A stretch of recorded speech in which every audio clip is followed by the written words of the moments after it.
बड़ू वेला फंगा रोज मांगतावे नंबर। हाँ एगो बड़ू वेला फंगर रोज मांगतावे नंबर।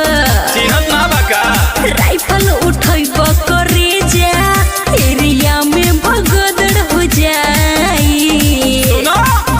घरवार जी के माल पे जे नजर गड़ाई हे जानू हो कर मर्डर हो जाई। हे जानू हो कर मर्डर हो जाई। मर्डर हो जाई। मर्डर हो जाई। हे जानू हो कर।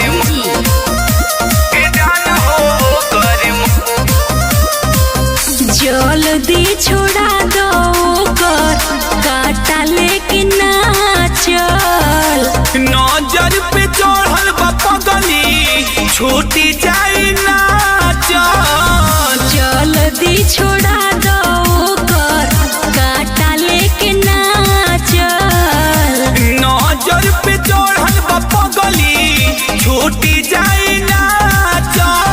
घर से निकले ना बहरी इतना उपदर हो जाई। घरवार जी के माल पे जे नजर गड़ाई हे जानू हो कर मर्डर हो जाई। हे जानू हो कर मर्डर हो जाई। मर्डर हो जाई। मर्डर हो जाई। हे जानू हो कर। हे जानू हो कर मर्डर हो जाई। हल्का मिले तो बाटे हाला दो मचाई।